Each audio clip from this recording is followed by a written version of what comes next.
Bonjour, bienvenue dans cette nouvelle édition du JT. Ce mardi, le parc marin d'Iroise s'est réuni. Préservation du milieu et développement des activités liées à la mer ont été passés à la loupe. On en parle avec Pierre Maille, le président du Conseil général du Finistère. Tout de suite l'actualité donc de ce mercredi 16 mai 2012. Je vous le disais à l'instant, le conseil de gestion du parc marin d'Iroise s'est réuni ce mardi. Pierre Maille, bonjour. Bonjour. Vous êtes le président du conseil général du Finistère, mais aussi le président de ce parc marin d'Iroise. Le public connaît peu cette entité. Est-ce que l'on peut rappeler sa philosophie et aussi son périmètre d'action ? Le parc marin commence maintenant à avoir un peu d'ancienneté. Nous avons presque 5 ans d'existence, en tout cas depuis la date de création. Mais je crois qu'il y a encore beaucoup d'efforts à faire pour bien savoir à quoi sert le parc marin. Je pense que sa mission principale, c'est d'assurer à la fois le développement d'un territoire dans le respect de ses richesses naturelles et de faire que nous nous appuyons sur les richesses d'un territoire en les préservant pour en faire un élément de développement. Je crois que c'est cet enjeu-là, c'est de tenir à la fois équitablement les deux bouts, économie, environnement. Alors l'économie est justement la ressource naturelle et notamment à l'ordre du jour de cette réunion, il y avait les algues et notamment les algues bio. On parle souvent des algues en mâle en Bretagne et là en fait vous avez montré que les algues pouvaient être une ressource.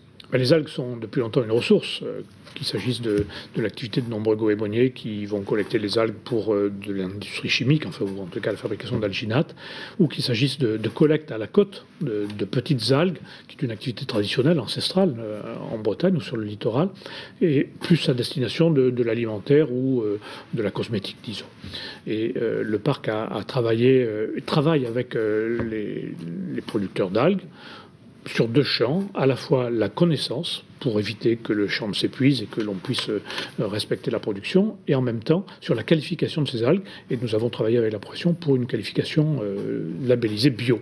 Alors est-ce que ça veut dire qu'il va y avoir une appellation d'origine contrôlée pour les algues bretonnes et finistériennes en particulier ? Alors ce sera un label bio, une reconnaissance que à la fois les conditions d'environnement, qualité des eaux est bonne au sens appellation bio, et qu'en même temps les conditions de récolte, c'est-à-dire le respect du renouvellement de la production, est pratiqué par les récoltants. Donc nous sommes dans une activité durable, pérenne. Et pour les exploitants, notamment les industriels des produits cosmétiques qui utilisent les algues, c'est une réelle opportunité. Ils le réclamaient, ce label ? Il y a surtout une attention portée par le consommateur qui est attentif à la provenance des produits, qui est attentif à la qualité des produits qu'il utilise ou qui entre dans la composition de ce qu'il va utiliser. Et il me semble que du point de vue d'un produit naturel comme les algues, avoir en plus cette reconnaissance bio officielle par une certification est un plus pour la profession qui le réclamait. Exploiter au mieux la ressource naturelle, c'était aussi l'un des points de cet ordre du jour, notamment concernant la bolinche. Alors cette pêche qui est pratiquée donc au filet, mais dans les filets, on ramène parfois autre chose que ce qui est prévu au départ. Il y avait donc un litige entre les différents métiers de la pêche. Vous l'avez résolu ? Alors nous avons connu effectivement un litige il y a 2 ans en baie de Douarnenez entre ceux qui pêchent la sardine avec ce filet qui entoure les bancs de poissons qu'on appelle bolinche et puis d'autres métiers qui eux pêchent à l'hameçon et qui s'opposaient, en tout cas qui avaient une controverse avec leurs concurrents, si je puis dire, ou en tous les cas leurs collègues pêcheurs. Le parc marin a été saisi de cette question-là puisque nous sommes dans le périmètre du parc et nous avons proposé de mener avec la profession une analyse des pratiques de pêche et une observation des résultats de cette pêche. Donc nous avons embarqué des observateurs du parc marin avec des scientifiques d'Ifremer et avec des professionnels. Et au cours de nombreuses marées, nous avons fait le constat de ce qui se passait, ce qu'on appelle des captures accessoires, c'est-à-dire ce qui n'est pas la sardine ou le poisson recherché, pour vérifier les quantités, les conditions. Et nous avons présenté ces résultats devant le conseil de gestion mardi, effectivement, pour constater que d'une part, la situation était très apaisée, qu'il y avait là une sorte d'observation neutre des pratiques qui permettait de dire qu'aujourd'hui, la bolinche, si elle se conforme effectivement aux règles du jeu, n'est pas un handicap par rapport aux autres pratiques des autres métiers dans le parc marin. Donc les pêches accessoires sont réellement accessoires ? Elles sont réellement accessoires. Très bien, merci Pierre Maille. On va poursuivre sur l'eau avec le 29e Tresco Trophée qui a largué les amarres ce mercredi du port de Morlaix. Les équipages ont pris le large, mais avant, Erwan Loussou a rencontré quelques marins engagés dans cette course en direction de Guernesey. Le port de Morlaix est plein à craquer, comme tous les ans à la même époque. Une centaine de bateaux s'apprêtent à le quitter, direction Guernesey pour la première étape du Tresco Trophée, le Télégramme 2012. Au départ, des petits bijoux, des quillards, des dériveurs, des yachts ou des coquilles de noix et surtout des marins de tout poil. C'est ce qui fait le charme de notre épreuve, hein. On en est à la 29e édition, j'y suis depuis le début et nos maîtres mots ont toujours été convivialité, convivialité. Et c'est ce qui fait la différence avec toutes ces grandes courses qu'il y a. Chez nous, on ne se prend pas le chou, mais les gens aiment bien se retrouver, et nous, de voir tous ces bateaux et ces 700 personnes qui viennent quand même tous les ans nous revoir, c'est extraordinaire. Tombés en effet sous le charme de cette traversée, certains n'hésitent d'ailleurs pas à faire des milliers de kilomètres. Depuis une expatriation qu'on a fait en Pologne, on s'est retrouvé une bande de copains.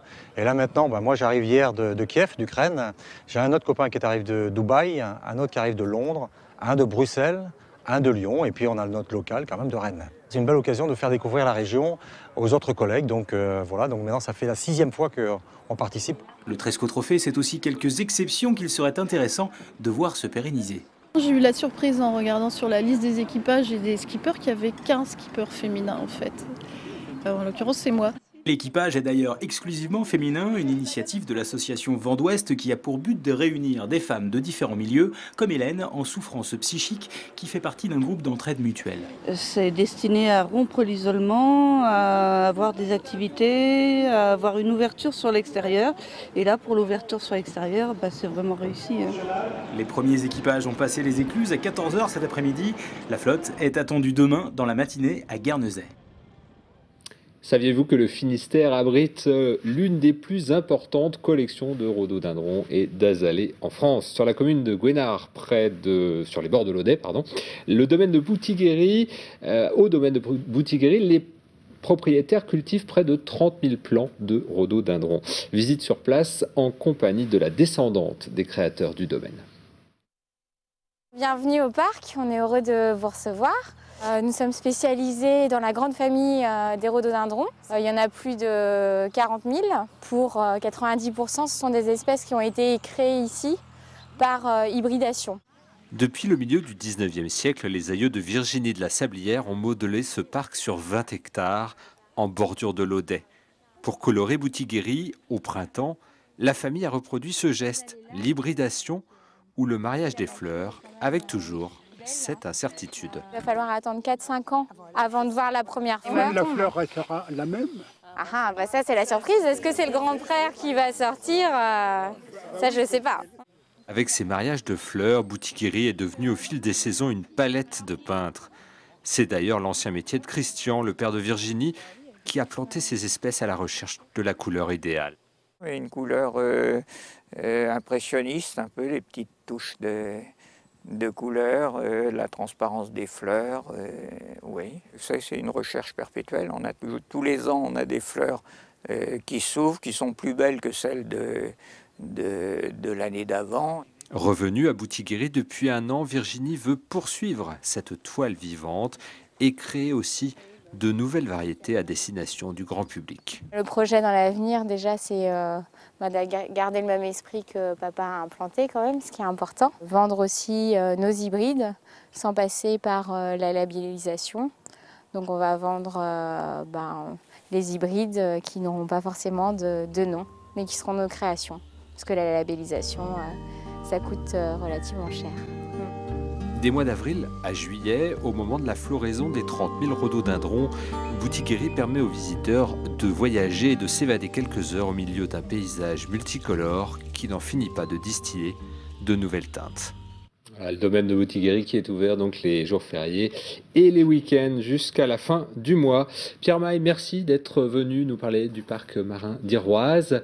Merci de nous avoir suivis. On se retrouve demain à partir de 18h15 pour un nouveau point sur l'actualité. Bonne soirée à vous.